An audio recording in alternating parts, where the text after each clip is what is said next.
and welcome to the Boiling Point Podcast. I am your host, JD, alongside our senior public safety correspondent, Mia. And before we get to anything else, I want to say Marcus Frederiksen, of course, played us in, as he plays us in and out of every episode on the Boiling Point Podcast. Go check out his music, reverbnation.com/Marcus Frederiksen, and share out your favorite song. If you tag us in the page, the Boiling Point Podcast page, maybe you might win something. I've been trying to get people to share out his music for a chance to win something, and nobody's started it yet. So share out his music. Mia, welcome back to the Boiling Point Podcast. Thank you for having me. I'm trying to type and talk at the same time, and it doesn't work. We are going to continue our first responder series. The first episode, we talked about firefighters. The second episode, we talked about highway safety, and then some of that was for police safety. And this one, I wanted to, even though it's going to continue, I wanted to make sure the third episode, we rounded out what you think of when you first think of first responders, and that was with EMTs. And you've been a firefighter and an EMT. Correct. And you're currently a 911 dispatcher. Correct. Excellent. So this is going to be a really great episode. So make sure you share it out. Leave us a comment for Mia, and we will have her on another episode. Also, go check out The Humankind on Facebook. I'm wearing, I don't know if you can see it on the screen, Normalize the Good, their apparel. So go check out The Humankind, and get yourself some apparel as well. Thank you. So let's talk about some of the differences between the training and what the EMTs do as opposed to firefighter or police. So what kind of training do you get as an EMT? Don't they require training from both the medical field and as a firefighter? Not necessarily. So if you are a firefighter and you're on the medical side of it, then yes, that is true. Where I live, it is separate. So the ambulance service is hospital-based and the fire department is its own entity. Okay. So, that's not always that's not how it is everywhere necessarily, is it? No. So I have some friends in Cheyenne, Wyoming on the Cheyenne Fire Department. And while they are fire department based, they are also medically trained. Okay. As a requirement, whereas our fire department does not require you to be medically trained, other than they do give you like first responder, CPR training. You aren't required to hold any EMT certifications. Okay. See, I didn't even know that. I thought that it was like EMTs were kind of firefighter based, like a firefighter based position. Yeah. So it's literally dependent upon the fire station on whether or not they require you to be medically trained. Okay. Yep. And that's interesting. I didn't know. I thought they were all like firefighters and EMTs were like together universally. I didn't know that it depended on the fire department or, where you were or any of that. So that's interesting. So what kind of training do you get as an EMT without the firefighting? It would just be the medical? Correct. Yep. So the one thing that all first responders do that is uniform across the board is safety precautions. So whereas we talked about highway safety the last time, like we all do that. So that's universal, all of the things that we talked about in that episode. But for EMS specifically, you can start as what we call an EMR, which is an emergency medical responder. Then you go to emergency medical technician, you go to advanced emergency medical technician, on into paramedic. You can advance your paramedic into like being a critical care paramedic if you want, and then on into nursing and all of the stuff and the things. If you want to become a doctor, please do. So, So I didn't even realize that there's actually like a separation between like an EMT, an emergency medical technician, and a paramedic. Correct. Yeah, no, I didn't even know that either. Yeah. So your emergency medical responders is is first aid, if you will, lack of better terms. They're amazing. We always say that the lower level emergency medical technicians save paramedics' butts. It's an ongoing joke about how paramedics think in an advanced fashion, whereas your EMTs are like, hey, do you think you might want to put a splint on? You're like, oh, broken arm, maybe we should, as a joke. So our emergency responders are, they're the ones who get that, how to bandage, how to splint, how to make sure that you are properly cared for. Like they're the little mother hens of medicine. Then when you get into your emergency medical technicians, they add a few medications to it. When you get into your advanced, they add a few more. When you get into paramedicine, you're now at about 60 medications. So we're all doing the same thing. We're all splinting the same. We're all bandaging the same. We're all caring for our patients the same and doing the same assessments. But our treatments are just, every level is just a little more intricate. And then along with that comes medications. Yeah. Wow. I did not even see, I'm learning a lot. We're 7 minutes in and I've already learned 7 minutes of information. Well, I'm glad I can teach you. Yeah. I mean, we get the information that average people get are from usually like TV shows and stuff like that, which some of them are good, but apparently they certainly don't give you the full view or the scope of all of it. Correct. Okay. So then let's stick with, all right. So that reworks some of my episode here. So let's stick with what were you when you were riding around in an ambulance? So, I started my fire career in 2006 and I started my EMS career in 2008. And so I spent the first 6 years of my medical career being an EMT. I worked PRN a lot, and PRN is just, as you're needed, they call you in, you work. Okay.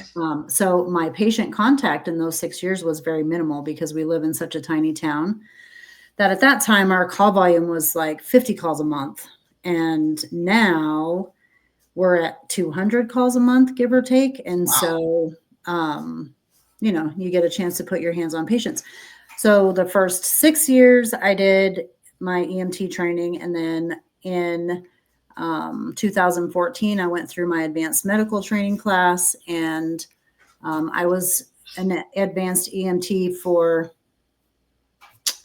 3 years, I think, maybe 4. And then I went into Wyoming has what we call the intermediate EMT. So it's basically a few more drugs again. So it's between your advanced and your paramedic. And then in 2019, I went to paramedic school and finished that 2-year program up, and here we are. So you're like at the top now. Is that what am I? I mean, I'm not at the top, but I'm not going into critical care. I have. Okay, so that's the difference. There's the paramedics and then critical care paramedics. Correct. Yep. And they're like your flight medics are critical care certified.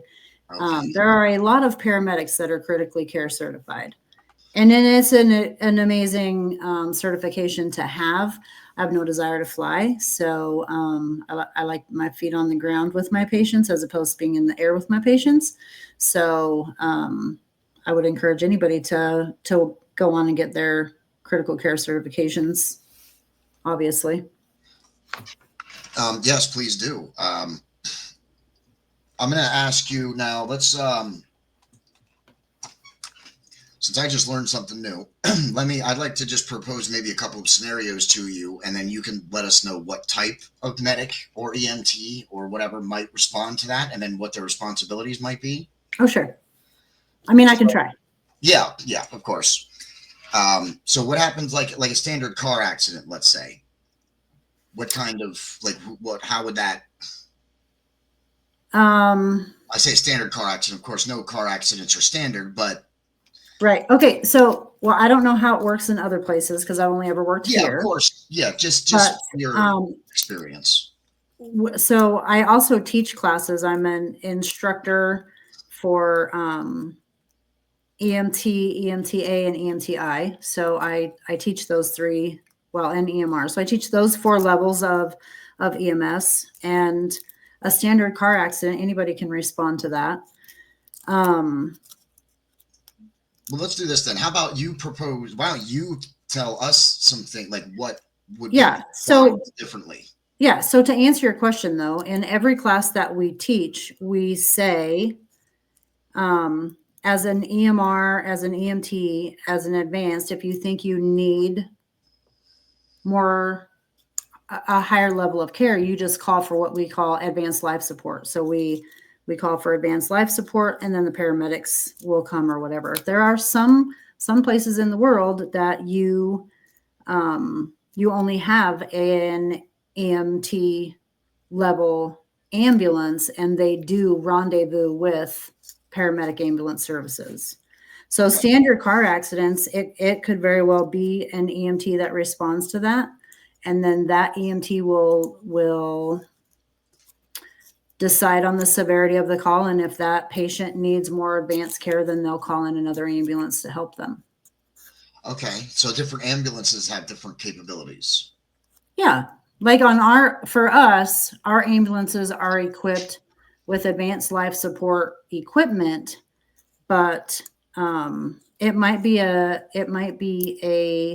EMT and an advanced EMT in the ambulance for some reason.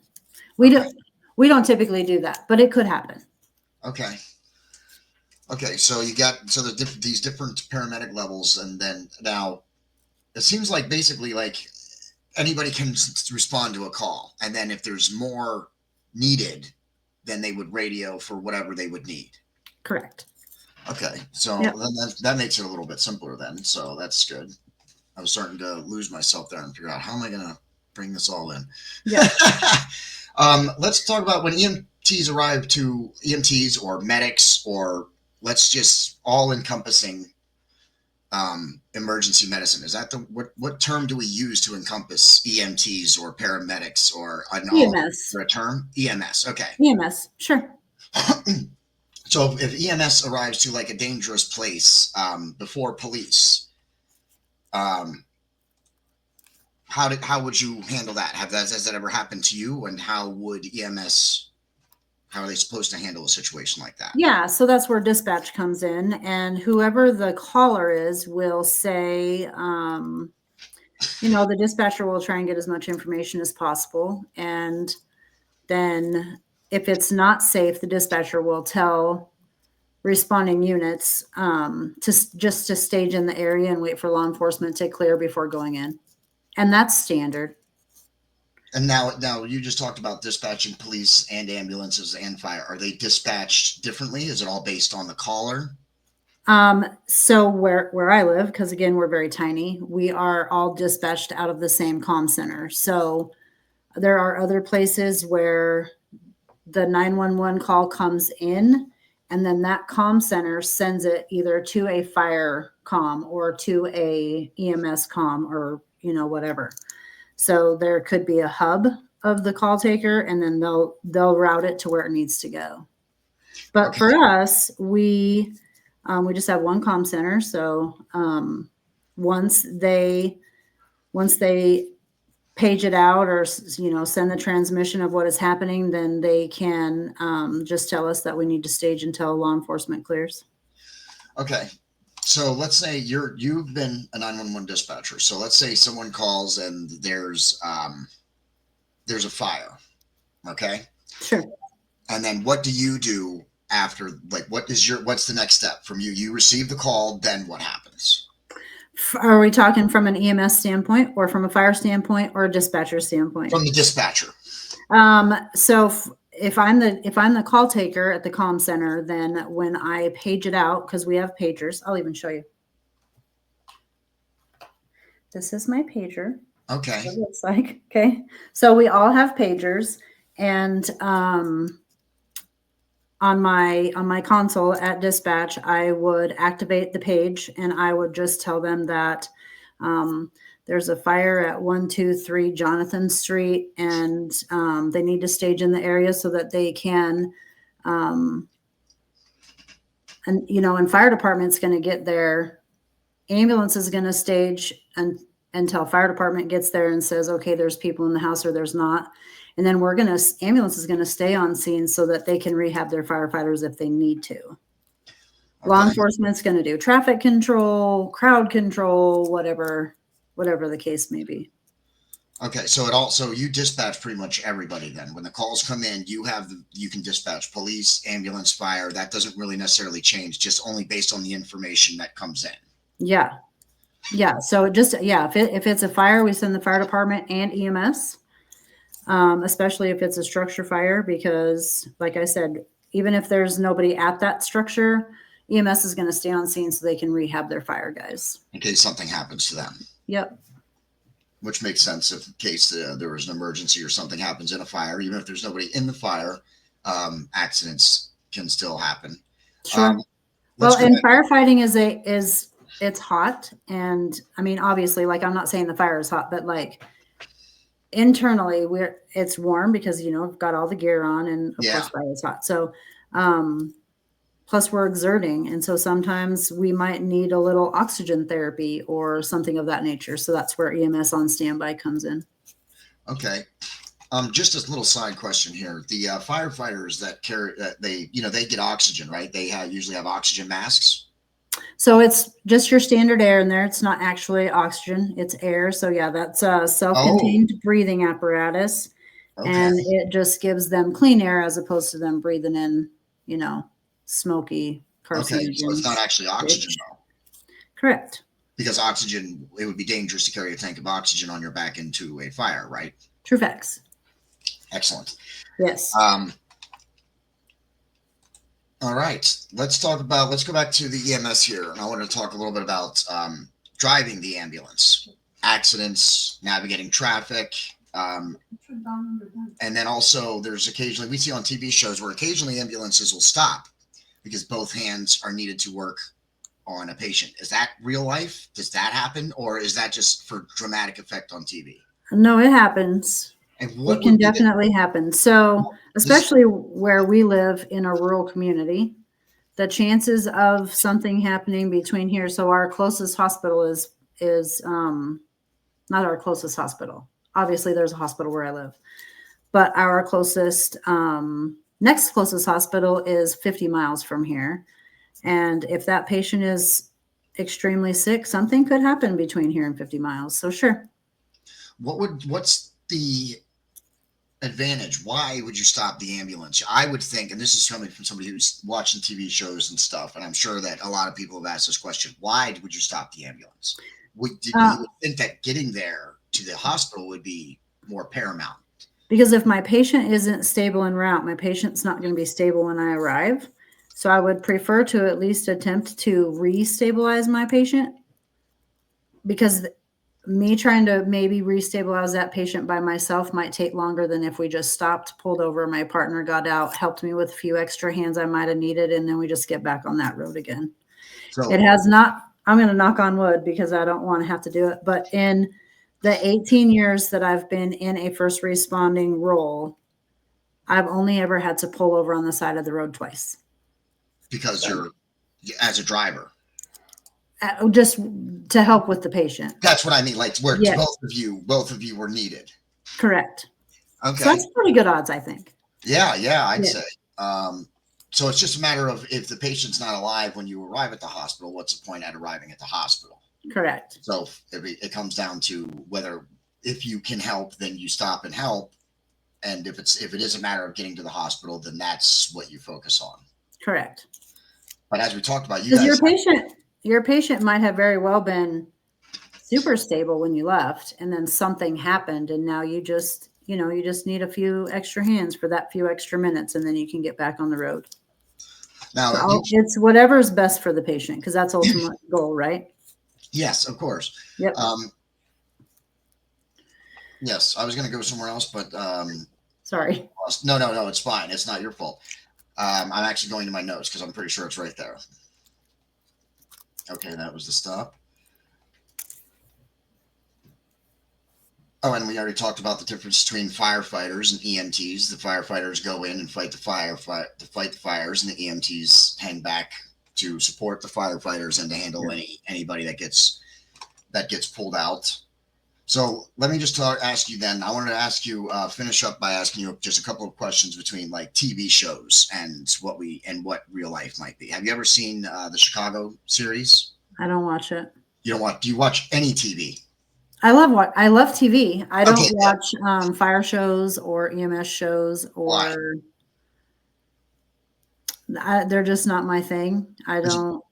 Because you work it or because they're inaccurate? I'm just curious. Yes, All of the above. all of the above. All of the above. So that's what And I'm not saying like everything they do is inaccurate. That's not what I'm No. saying. But sometimes you'll just see that. I don't know. You'll just see that IV is. I don't know. That's Not right. what I was going to ask you Yeah. about was like if you watch some of the shows, like what is the differences? And that's actually perfect. So you don't like to watch those types of shows because No. you both work it in your Yeah. life, and who wants to and who can actually who comes home after working and decides to put on a TV show about what they just came home from working all day. Right. And I would spend more time probably critiquing what they were doing, whether it was right, wrong, or indifferent, than I would be enjoying the plot of the series. And so I just don't watch it.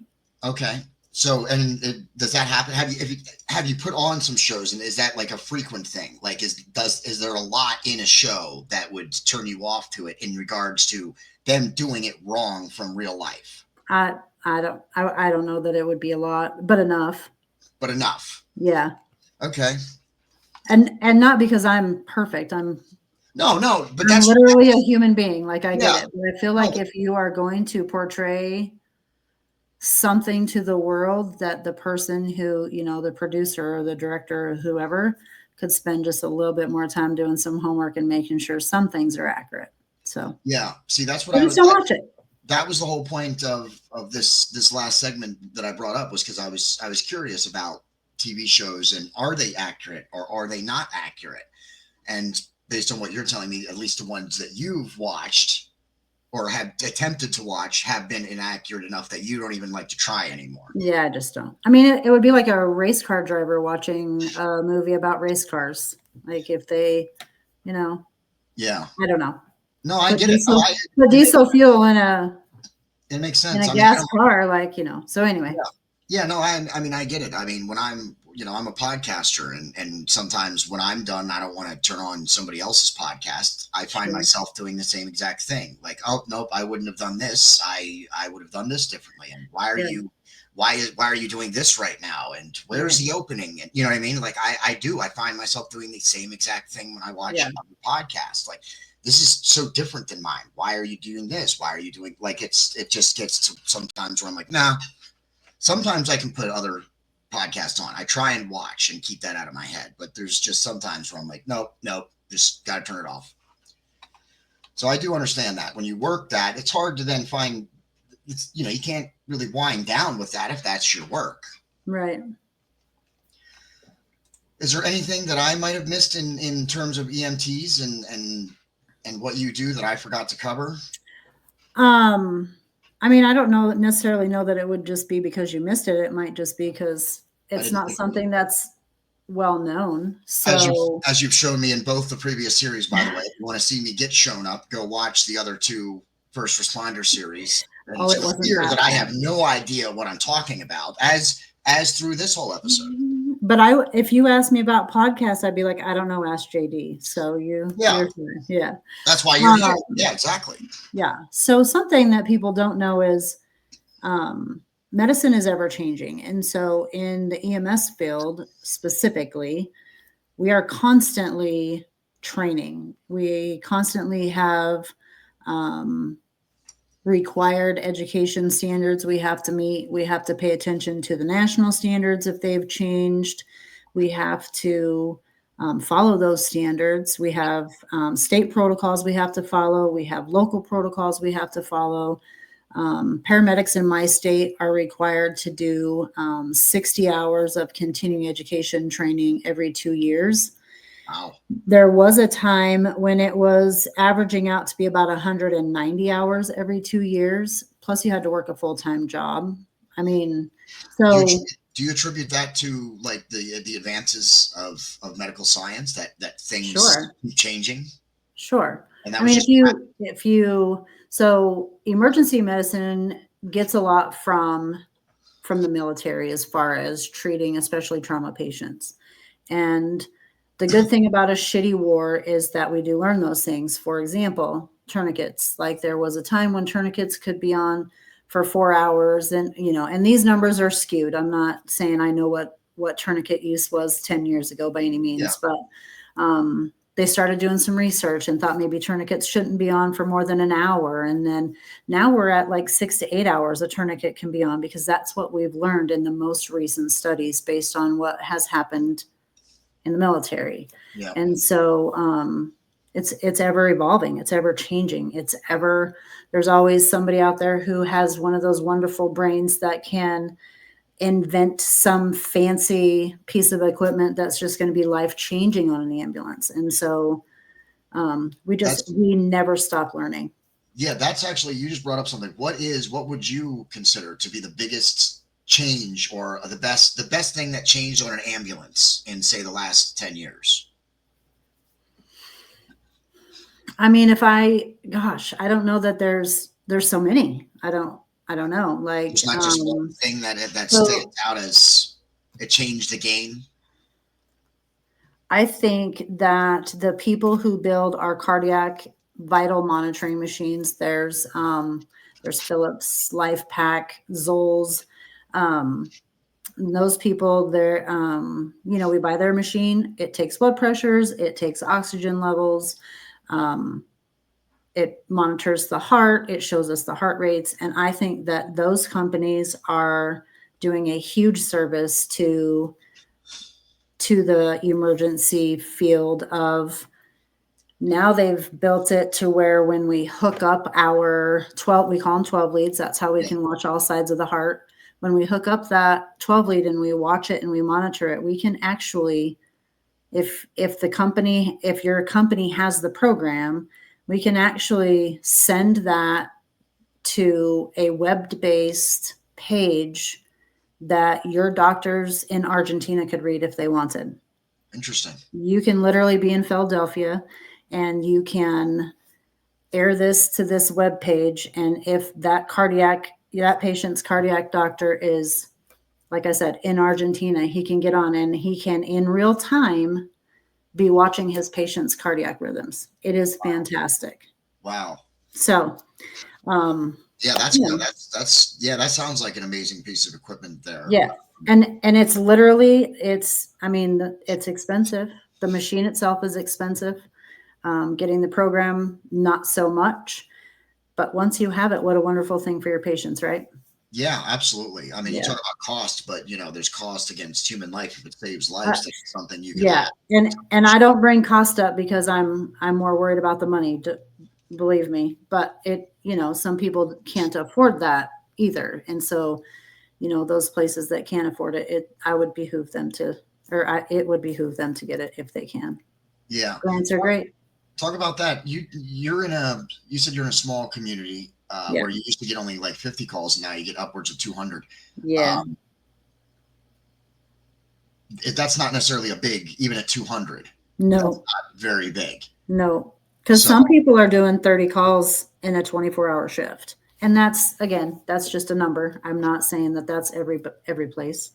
No, but then that's a lot of calls in a 24-hour time period. Yeah, but you got to think about like Los Angeles and Philadelphia or something, like a big city. How many calls could they be getting even in an hour? They could be getting 3 calls in an hour. Well, and maybe is that off? You tell me. I mean, I don't know. I guess it would depend on how big the area was and how many employees and ambulances per department. I can't say that it wouldn't happen, but so like where we live, we have 7 ambulances, and our county is approximately 5,200 square miles. I think I said that in my fire episode. And our side of the county covers about 3,200 square miles of that. The other side of the county covers around 2,000. We share, we do mutual aid, it's whatever, but there are 4 ambulances on my side of the county and 2 ambulances on the other side. And at all times, there's 3 ambulances available. So we have Okay. there's 2 first out ambulances, one for my side, one for the other side, and then a backup ambulance for both sides. So other Okay. places might be like AMR. If it's a big enough town, AMR is an ambulance company, and they are they could have 6+ ambulances. I mean, I don't know what it is. I've not Yeah. researched it, but I'm glad you brought that up too. Let's talk about that now. What is the difference, an ambulance company, between like an ambulance company, AMR, and what you do? Like, is there a difference in this, or? yeah. So AMR is their own company, and we're hospital based. So my hospital owns the ambulance company that I work for. So Okay. it's MHCC EMS. It's Is, not. is that going to be, that's the way, it's got to be one of those two things? It's either got to be hospital based or like a private company, or? So it can be private, it can be hospital, it can be fire, because there are fire departments that do have ambulances that run out of them, fire-based ambulance services. Yeah. So, and if there's more, I'm sure there's more, but I Yeah. don't know. Do you know anything about the private companies? Like, do they have to follow the same rules, regulations, and everything that you do? Yeah. So it's the same national scope of practice would be the same, and then their state and their local protocols. So whatever those are. So the only ones that are the same are the national standards. So there's state and local protocols in place so that even if a private company, the reason I bring this up is because in one of the I'm watching through one of the Chicago series. It caught my attention, and I'm watching through some of it. And in there's a story arc where this private ambulance company was refusing patients and wouldn't carry patients. They had policies that they weren't allowed to carry a gunshot victim or this or that. And I'm like, really? Is this really, how is it happening? Can that even happen? If that is their protocol, I would imagine that's true.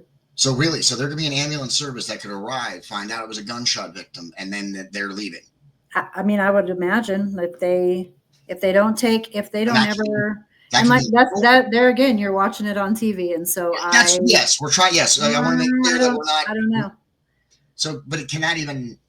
Do you think that could? I mean, I would think that as long as they didn't take.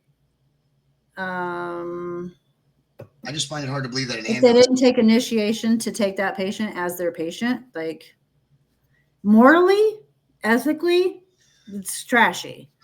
Yeah. So, I mean, if that is their policy, I mean, but I can't speak for them. I just really don't know. Yeah. That could just be a TV thing. Hypothetically here, yes, we're speaking hypothetically. I just find it hard to believe that you could be recognized as an ambulance company, an emergency ambulance company, and then have a policy where I think you have care to someone after you showed up.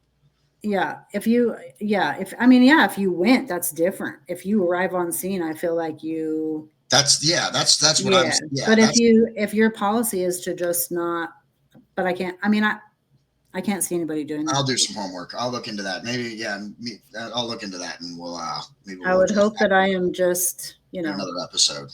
Wrong. maybe I can find somebody with a private company or something. I'll do some digging. Maybe we'll do that in another episode.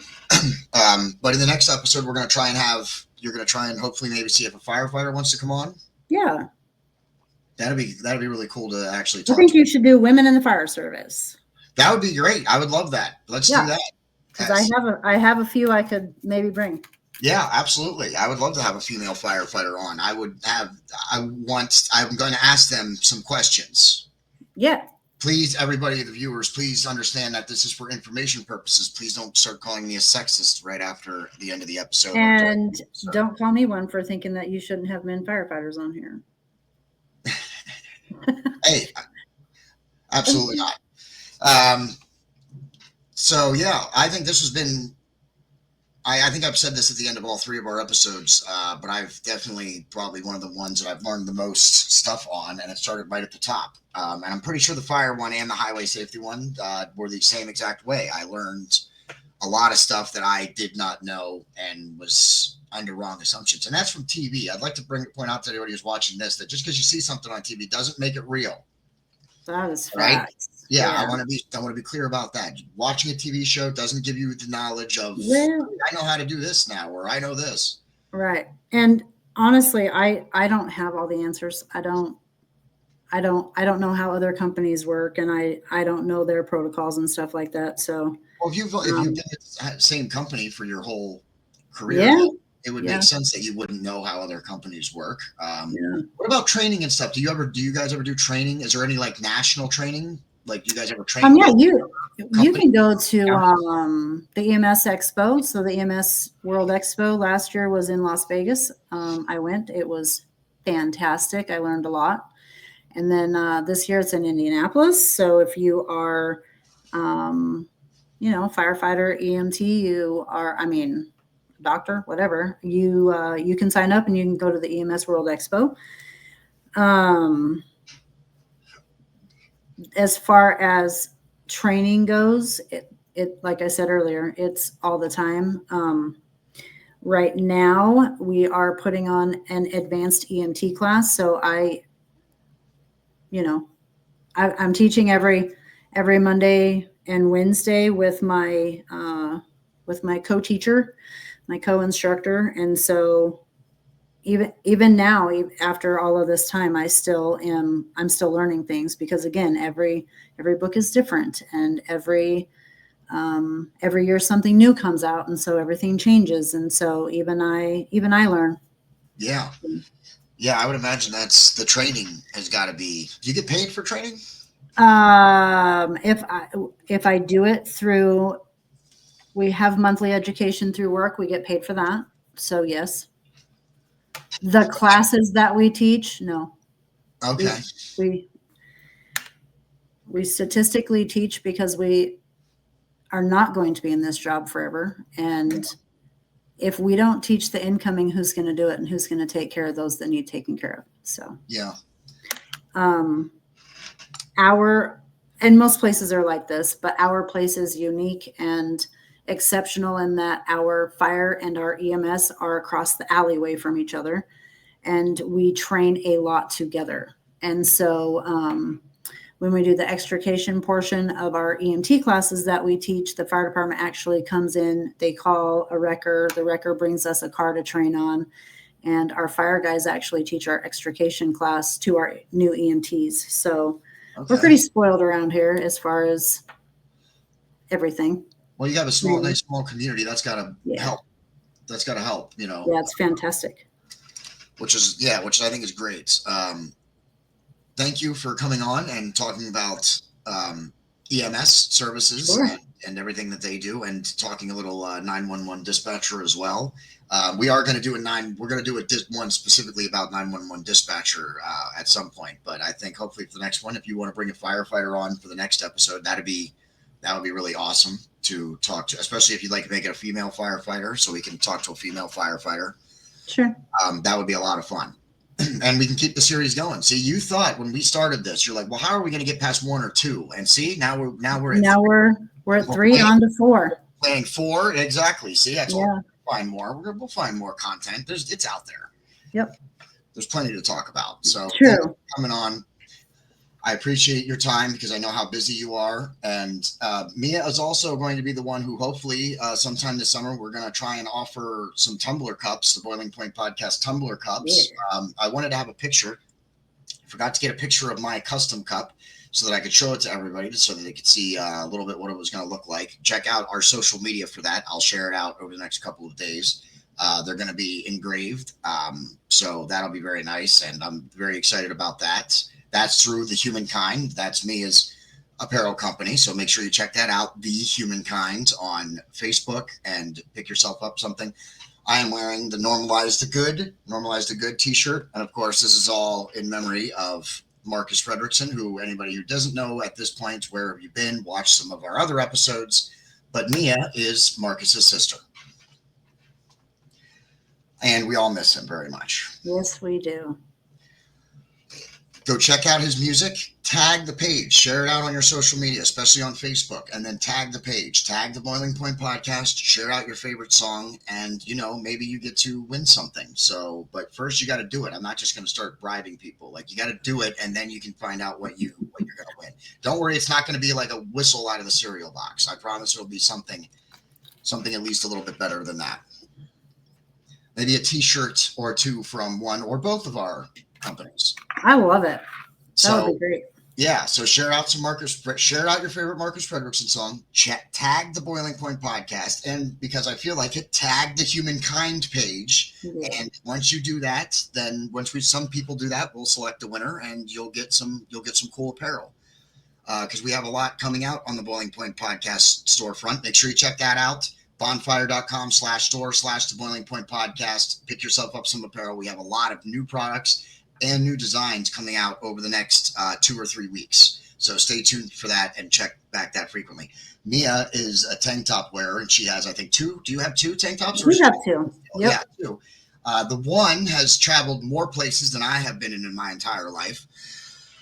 So fixing to go back to the Caribbean next month, just so you know. When are you going to take me and just leave the shirt at home? Whenever you're ready. I'm ready. Okay. I need a vacation. But go check out the storefront. Help me take a vacation. Go to the storefront, pick up some apparel, and once we sell some more apparel, I can take a vacation. Right. So go pick up some apparel. I'd appreciate that. Share it out. Even if you picked up something already, go share out our storefront or our campaigns for our various apparel designs. Visit Marcus Frederiksen. Check out his music, reverbnation.com/Marcus Frederiksen. The Humankind. Pastor Gavin, we'll give him a shout out too. Why not? Go check out him on YouTube. And of course, subscribe to our channels, Rumble, YouTube, and Facebook. Until next time, for Sharamia, I am your host, JD. And that's the end.